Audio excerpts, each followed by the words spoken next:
Pai, eu queria que você falasse um pouquinho sobre a questão de quando alguém fala assim, ah, isso é científico. O que que a pessoa está dizendo com isso? Deixa eu fazer uma introdução rápida. Você sabe que eu faço ciência, né? Faço ciência quer dizer o seguinte: eu produzo conhecimentos que vão ser publicados em revistas científicas e vão ser discutidos por outros cientistas. E a ciência, com o passar do tempo e principalmente a partir de um certo momento na história da humanidade, a gente pode falar sobre isso em outro vídeo, começou a ter uma grande autoridade. Então você fala, isso é científico, as pessoas, nossa, isso é científico. É como se você dissesse, num período muito antigo da história, Deus falou. Então a ciência falou, né? E a coisa mais interessante e eu leciono teoria do conhecimento, você sabe, né? É uma Uhum. disciplina que eu leciono, eu estudo isso há um tempo enorme, é uma coisa que sempre me interessou profundamente. Você veja, toda vez que alguém fala isso é científico, como uma qualificação do que foi dito, não, isso aqui é científico, a ciência diz que, não é? Eu fico com uma pulga atrás da orelha, porque, na verdade, a minha experiência com a ciência é que a ciência, na verdade, é uma atividade de investigação. Ela não é uma atividade diferente de outras atividades humanas, e o conhecimento científico é diferente dos outros conhecimentos humanos por causa de algumas propriedades que ele tem. Mas não necessariamente porque ele é melhor ou mais verdadeiro do que os outros conhecimentos. E na medida que a ciência começou a ser usada como uma fonte de autoridade, ela obviamente começou a ser mal usada. Né? Nós temos milhares de casos de coisas que eram científicas num determinado momento e depois se descobriu que eram bizarras. Eu vou citar o caso da talidomida, que é da minha geração, que era um remédio para enjoo de grávidas, que a Academia de Ciências norte-americana validou, o remédio foi, sei lá o que era Academia de Ciências, não é Academia de Ciências, é um outro nome lá, validou e as grávidas começaram a tomar e vários fetos nasceram com má formação, né? Aconteceu Faltando recentemente, braços e tal, recentemente aconteceu isso com paracetamol, que parece que paracetamol. pode causar autismo, né? Assim. E assim, a ciência, na verdade, ela é uma atividade investigativa e não uma atividade. É óbvio que ela quer buscar a verdade, né? Ela quer fazer afirmações que sejam verdadeiras. Mas é preciso entender que as afirmações da ciência só são verdadeiras desde que você entenda qual é o critério de produção daquela afirmação e em que aspecto ela é verdadeira, não é? Então deixa eu montar um esquema para você que vai te ajudar a discernir isso, né? Que é um esquema que eu uso para ensinar teoria do conhecimento para os meus alunos.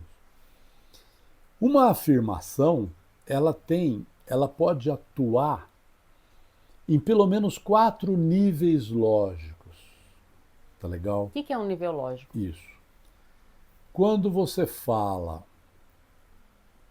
esta garrafa, você está falando apenas e simplesmente desta garrafa, ou seja, é um indivíduo só, aquela garrafa não. Quando você fala estas garrafas, você criou um conjunto que inclui esta garrafa e aquela garrafa. O conjunto ele é um nível lógico acima da afirmação sobre a garrafa única.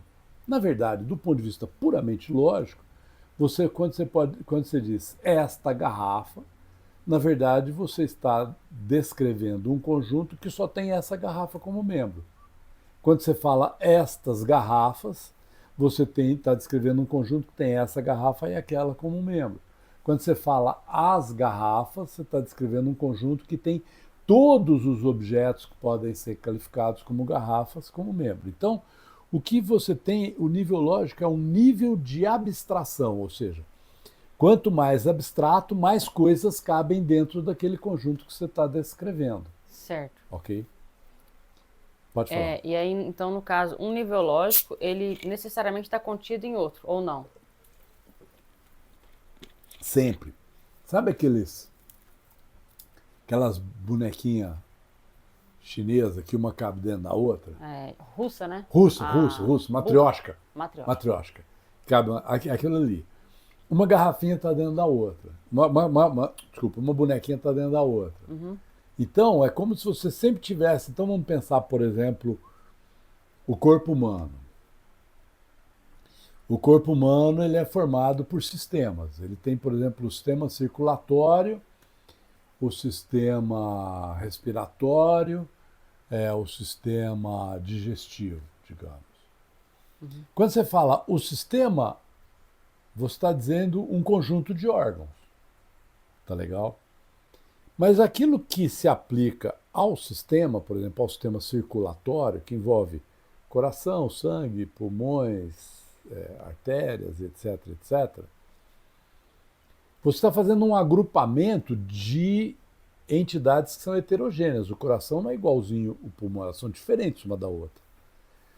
Mas você está dizendo isso porque elas operam juntas, exercendo uma determinada função, e exercem essa função porque elas estão estruturalmente conectadas. O coração bombeia o sangue, que vai para o pulmão, que volta para o coração, que vai para as artérias até a ponta, que volta pelas veias até o coração, que vai para o pulmão e assim por diante.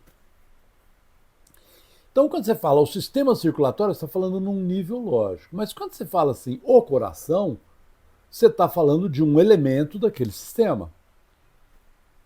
Só que o coração em si também é um elemento, porque ele é composto de células musculares, células nervosas, fáscias e tecidos conjuntivos.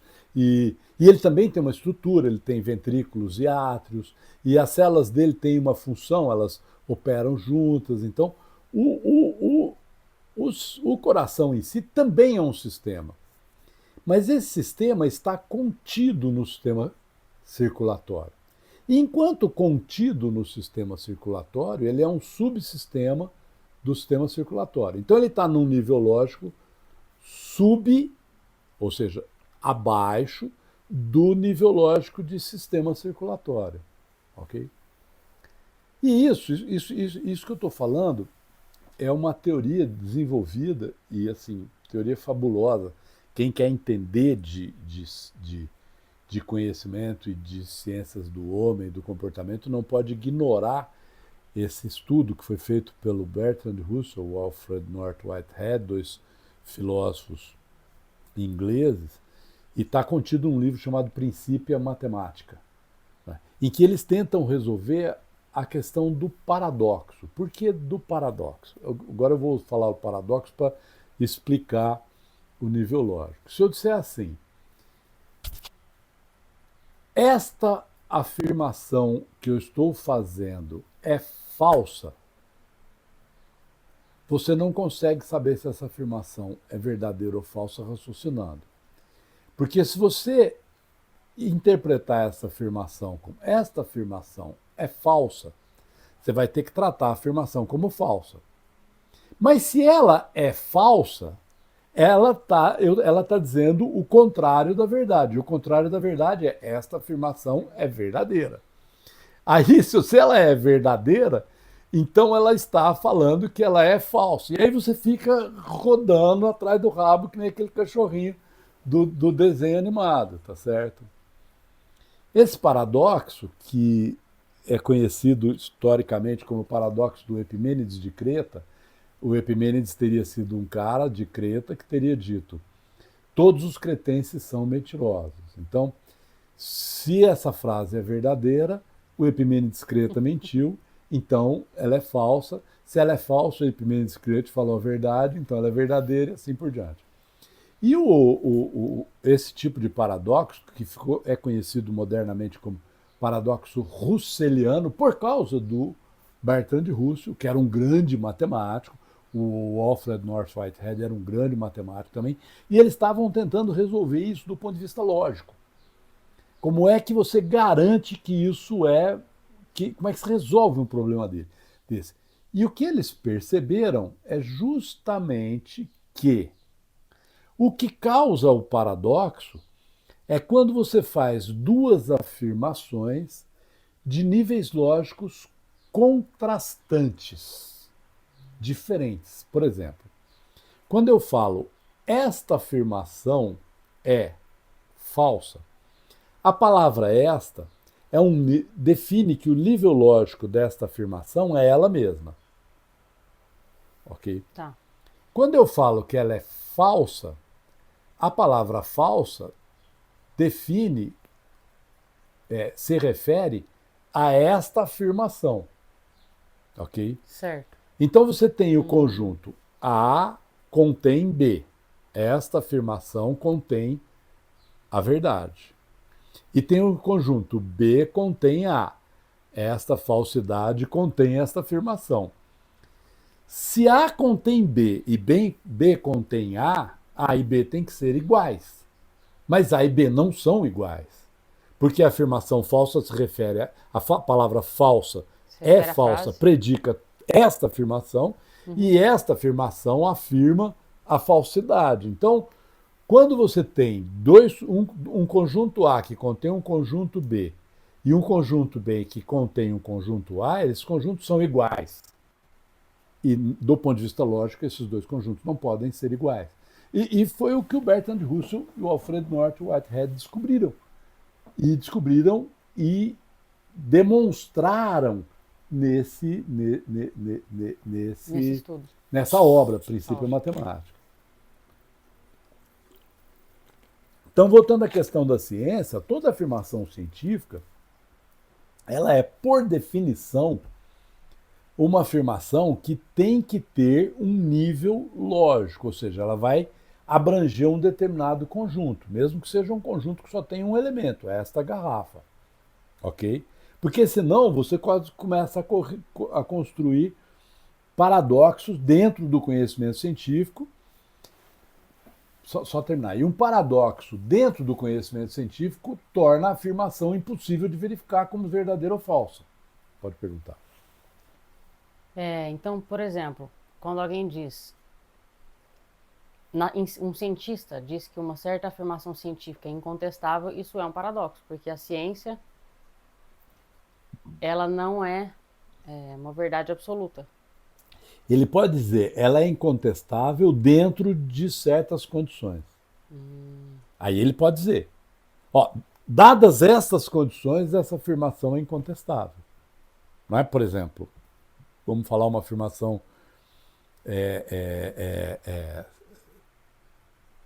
incontestável. Considerando que seres vivos se comportam e seres humanos falam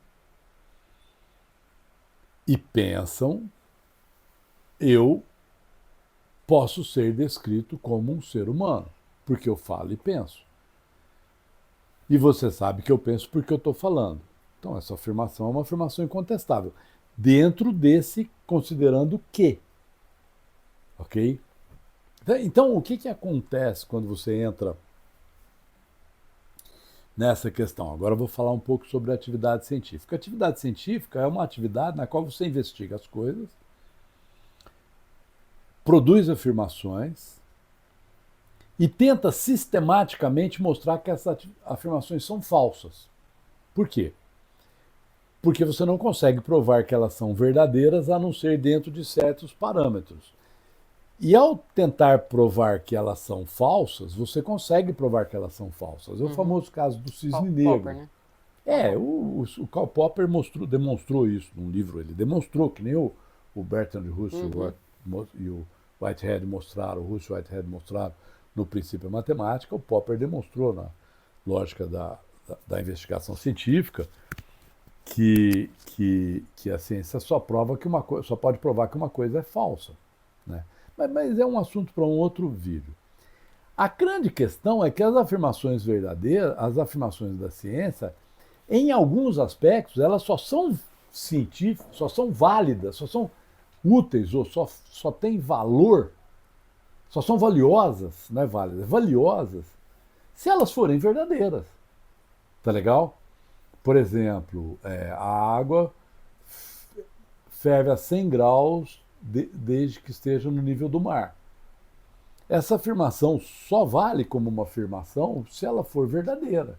Aqui em Franca, por exemplo, estamos a 1000 e poucos metros do nível do mar, ela ferve a 96 graus, não a 100 graus. Ok? E como é que você garante a verdade de uma afirmação científica, então? Então você tem duas coisas que você tem que garantir. Você tem que garantir que ela tem alguma correspondência com o fato que ela descreve. Por exemplo, que tem que pegar uma água e ir lá no mar, no Santos, por exemplo, e tentar ferver e medir e ver. Ela entrou em ebulição a 100 graus. Pega uma água, vem aqui, aí você vai lá, ok? Por quê? Porque sendo verdadeira naquelas condições, ela permite a você avançar a investigação. Descobrindo que ela ferve a 100 graus, entra em ebulição a 100 graus no nível do mar, você consegue descobrir, e que ela entra em ebulição a 96 graus em Franca, você consegue supor a quantos graus ela entra em ebulição, digamos, em Machu Picchu. Porque você constrói uma descrição que permite a você ampliar e extrapolar aquele conhecimento para outros lados. Então, a atividade científica é basicamente isso. Você investiga e constrói modelos que permitem a você extrapolar o que você descobriu que é verdadeiro dentro daquelas condições para condições que não sejam apenas aquelas. Então, você faz as extrapolações. Pega aquela afirmação, tá bom, então isso vale para Franca? Será que vale para Campos do Jordão? Será que vale para o Pico da Neblina? Será que vale para Machu Picchu? E assim por diante. Ok?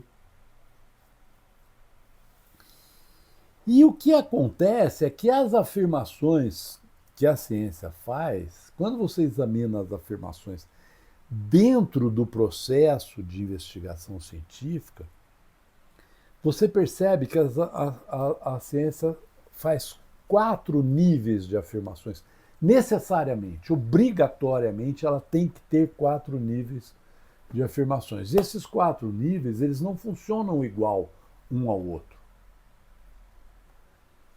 O nível mais simples da afirmação científica é o nível que a gente pode chamar talvez de descritivo, ok? Em que você descreve um fato que a gente pode chamar de um fato empírico, um fato verificável.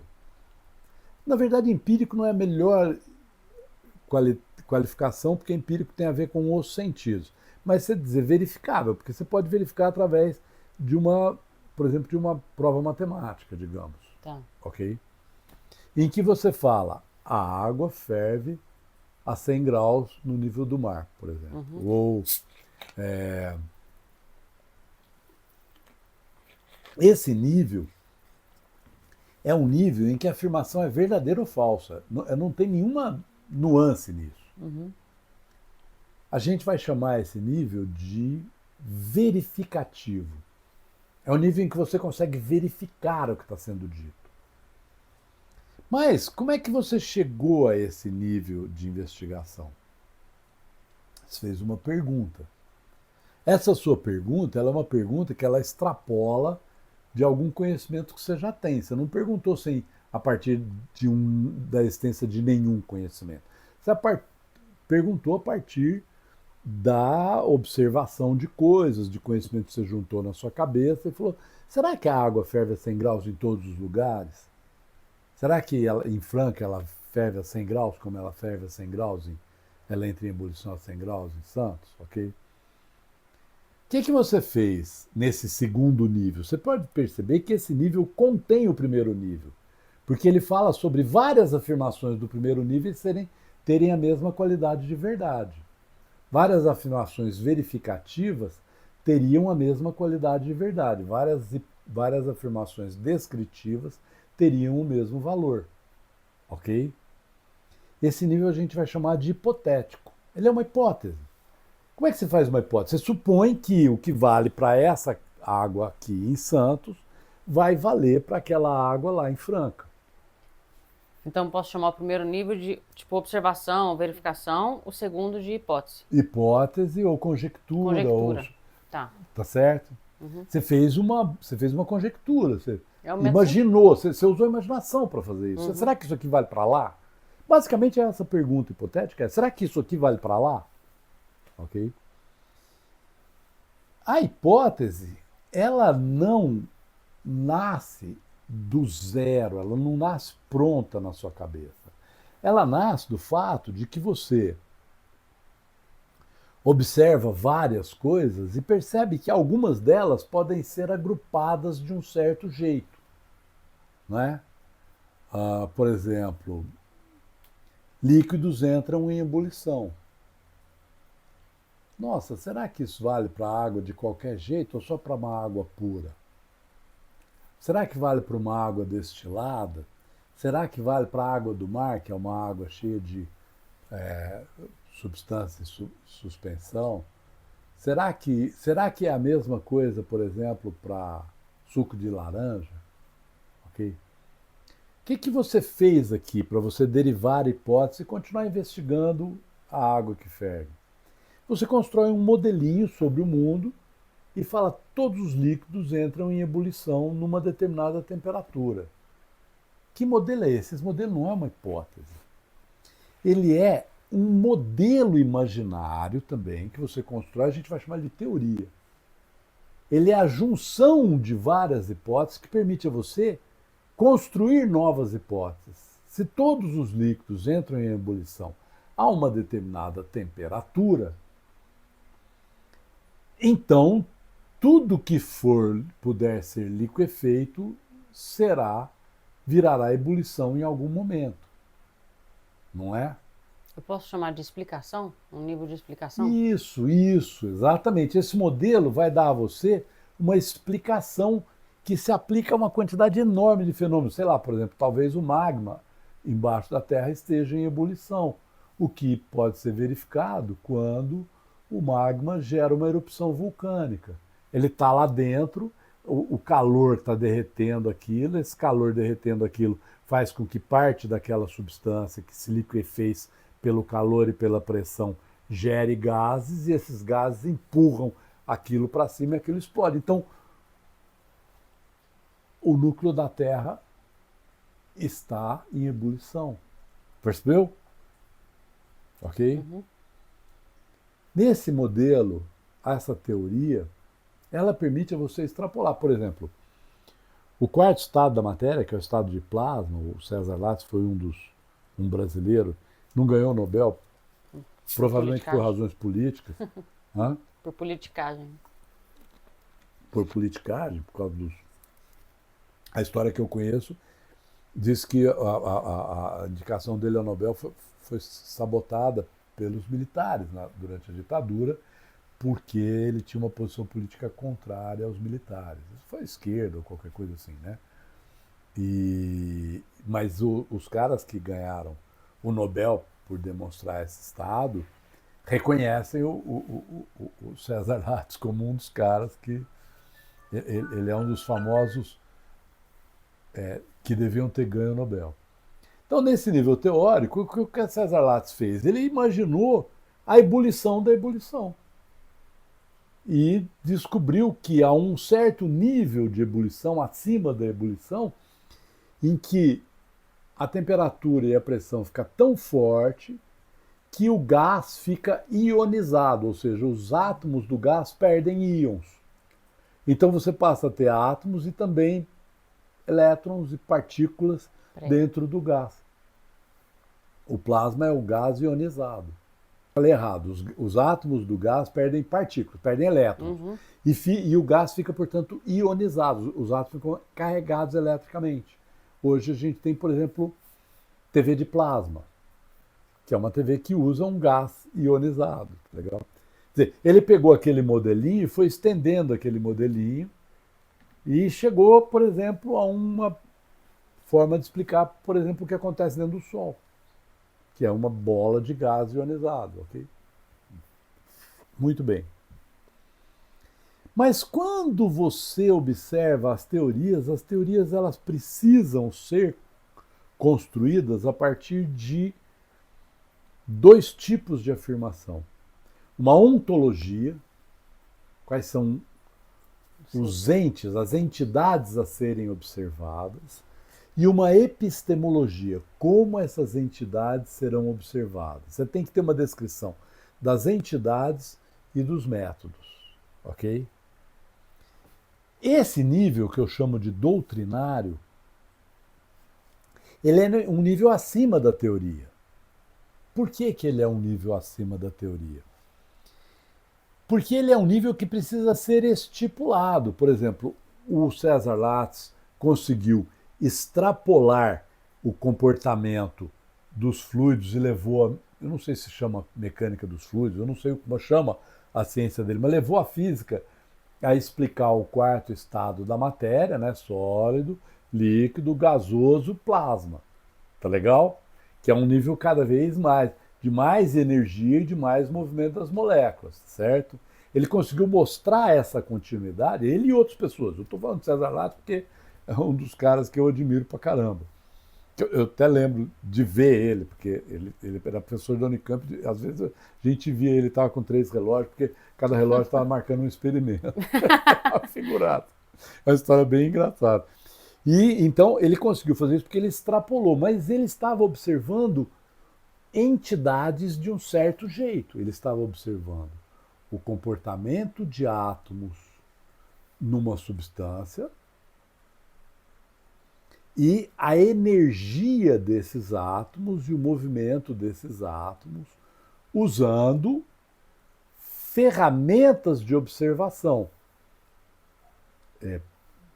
Ferramentas de observação seriam equipamentos de medição de energia, de movimento, e ferramentas matemáticas que permitiam converter as medições em descrições do que estava sendo observado. Então ele tinha entidades e métodos.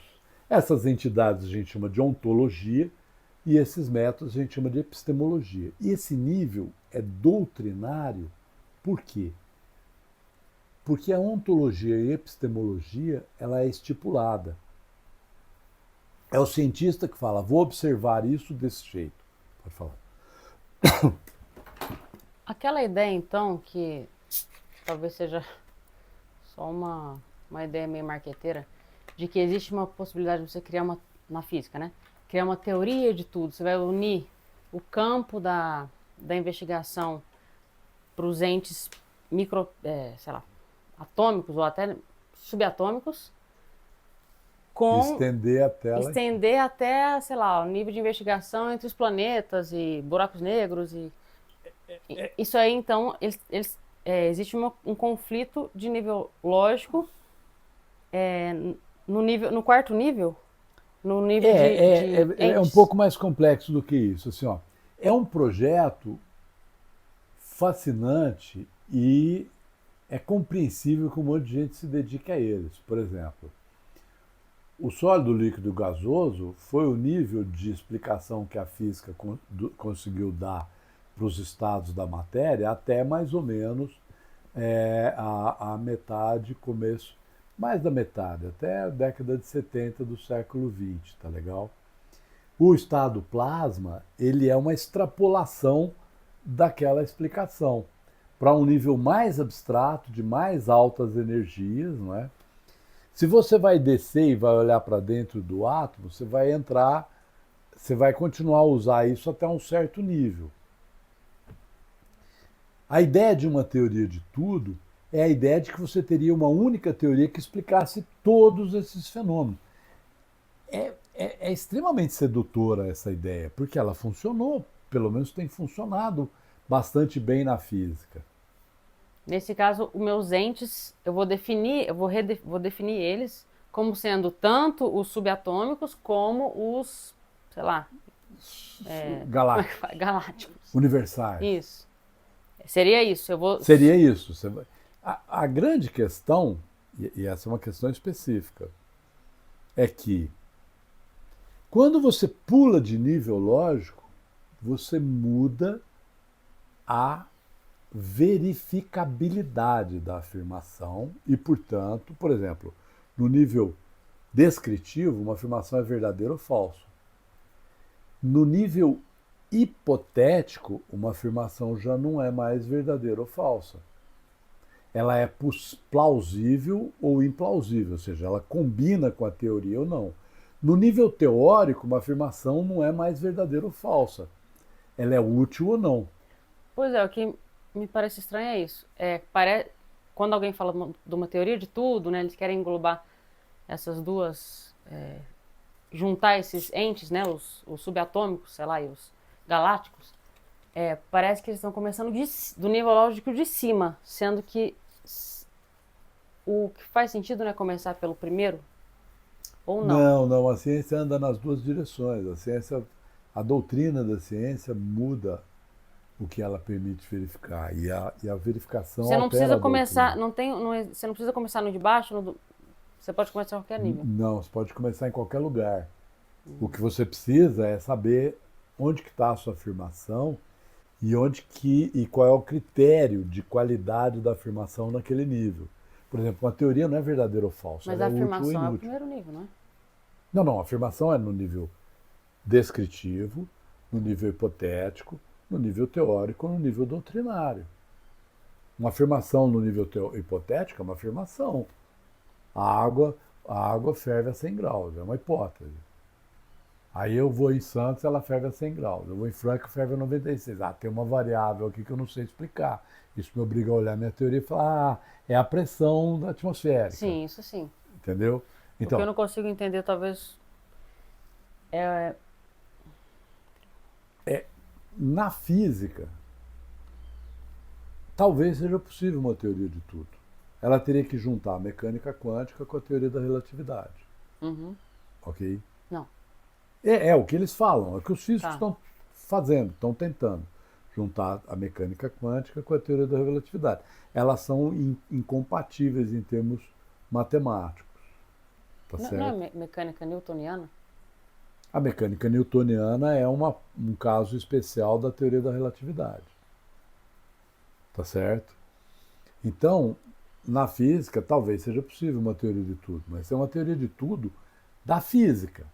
Mas quando você fala, por exemplo, na diferença entre uma molécula, e a gente pode voltar nisso no próximo vídeo, entre por exemplo, essa garrafa e um ser vivo como, por exemplo, uma centopeia, você está falando de uma diferença que ela não é uma diferença entre duas coisas que pertencem ao mesmo contínuo. Há uma diferença qualitativa aqui.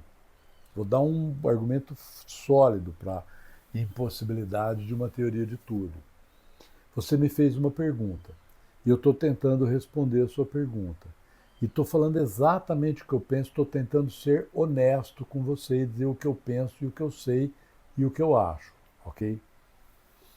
Honestidade é um conceito que você não pode derivar de nenhum fenômeno material. Honestidade é um conceito que se refere a uma forma de atuar de um ser que tem intenção. Estou sendo honesto com você, estou mentindo para você. Um ser que tem a escolha entre ser honesto e não ser honesto. Se eu disser, essa garrafa é honesta, eu estou fazendo uma metáfora ou estou fazendo uma afirmação que não cabe. Não é possível atribuir honestidade ou desonestidade a uma garrafa. Pode dizer, ela está escrita aqui 500 ml e tem 450. Está tudo bem, mas não é a garrafa que é desonesta. Desonesta é o cara que fez a garrafa. Porque a honestidade não se aplica a seres materiais. Então, as pessoas que rejeitam uma teoria de tudo, como eu rejeito, são pessoas que acham que há uma diferença de descontinuidade, uma diferença qualitativa entre as coisas vivas e as coisas mortas, ok? Mas nas coisas mortas, e a física trata das coisas mortas, como fala o Das coisas não vivas, né? Das coisas que funcionam através de forças e impactos. Na física, que trata de coisas que podem ser explicadas através de forças e impactos, e que podem ser descritas através de uma geometria que descreve pontos, por exemplo, o peso. Você fala, o centro de gravidade do corpo é entre o umbigo e o sexo, na barriga. O que é centro de gravidade? O centro de gravidade dessa garrafa está mais ou menos aqui. O que é centro de gravidade? É o ponto daquela garrafa que permite a você calcular o comportamento de movimento dela, ou o ponto daquele corpo. Então você pode trabalhar com uma geometria euclidiana o peso. Isso você está tratando, portanto, de forças e impactos. As pessoas não trabalham, não funcionam através de forças e impactos. Uma força muito forte ou um impacto muito forte pode me matar ou me quebrar. Mas, por exemplo, se você me der um tapa, a minha resposta ao seu tapa vai usar o tapa como uma informação. Eu posso virar e te dar um tapa de volta, eu posso falar, o que é isso, filho? Eu posso falar, pede desculpa pro seu pai agora. Eu posso falar, ai, por que você me bateu? Eu posso falar qualquer coisa e a resposta que eu vou dar, ela não depende do tapa. O tapa é só uma informação, ela depende da minha própria história e da minha história com você e da forma como eu me relaciono com você. A resposta que eu vou dar, ela tem um motivo. E o motivo não é uma causa, ele está dentro de mim e ele diz respeito à minha intencionalidade. Então, eu acho que não é possível uma teoria de tudo porque ela não pode explicar a vida. Mas na física, ela parece um empreendimento plausível. Eles já conseguiram incluir muita coisa na física. Não é? Não, dá para fazer? Não sei. Eu sou muito curioso nesse assunto, vivo acompanhando, até te falei bastante daquela Sabine lá, a coisa. Eu acompanho muito. Agora com a internet a gente tem acesso aos autores falando, né? O Penrose, os caras. Eu gosto de ouvir esses caras. O Einstein, né? Então, na física, a teoria de tudo parece um projeto plausível. A ideia de que a teoria de tudo vai explicar, por exemplo, o sentido das coisas é besteira. O sentido das coisas não funciona assim, né? Mas ela é um projeto que eu acho válido. Bom, só para encerrar. O que difere, portanto, o nível doutrinário, o nível teórico, o nível hipotético, o nível investigativo é o tipo de teste da afirmação. Então, você, no nível investigativo, você compara a afirmação com algum fenômeno sobre o qual ela se refere. No nível hipotético, você compara a afirmação com as regras da teoria. No nível teórico, você compara a afirmação com a doutrina, ou seja, com a ontologia e com a epistemologia. Mas então esses níveis de investigação, porque na minha cabeça eu estava montando aqui como se fosse já o método científico, né? Porque corresponde à observação. Ele é uma descrição do método científico que permite entender o método científico no sentido lógico. Permite aplicar a lógica russeliana ao método científico, descobrindo onde emergem os paradoxos do pensamento do cientista, quando ele trata uma hipótese como verdadeira, por exemplo, ou quando ele trata uma afirmação ontológica como se ela fosse uma afirmação descritiva. Ok? Você fala assim, o átomo existe? Há um sentido em que o átomo claramente existe. Quando você fala o átomo é assim, há um sentido em que ele claramente é assim. Mas você lembra daquele negócio que você trouxe para sua mãe? Never trust an atom. Como é que é? Never trust an atom. They make up everything. They make up everything, né? Quer dizer, nunca confie no átomo, eles fazem todas as coisas, tá certo? A sua mãe não acredita no átomo, e há um sentido bastante preciso em que ela tem toda a razão. Ninguém nunca observou um átomo. O que a gente vê são, digamos assim, grosseiramente falando, ponteiros em mostradores, e não os átomos. Agora, a nossa afirmação pode ser derivada matematicamente e chegar até ele, porque nós temos uma ferramenta que estende o nosso empírico, usando a matemática e os medidores, para além dos nossos puros sentidos. Então, o nível investigativo pode falar de átomos, ok? Mas tem que acreditar, por exemplo, nos instrumentos.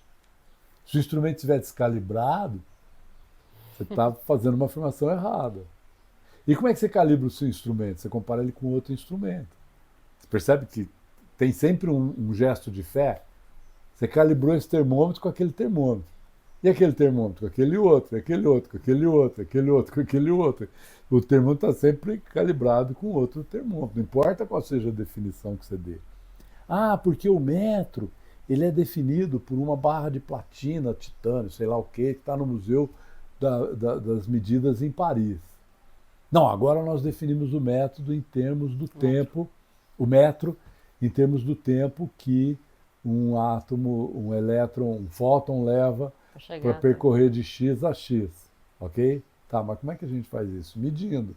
Como é que a gente mede? A gente usa o método. Acho que a barra de platina é melhor, melhor verificável, né?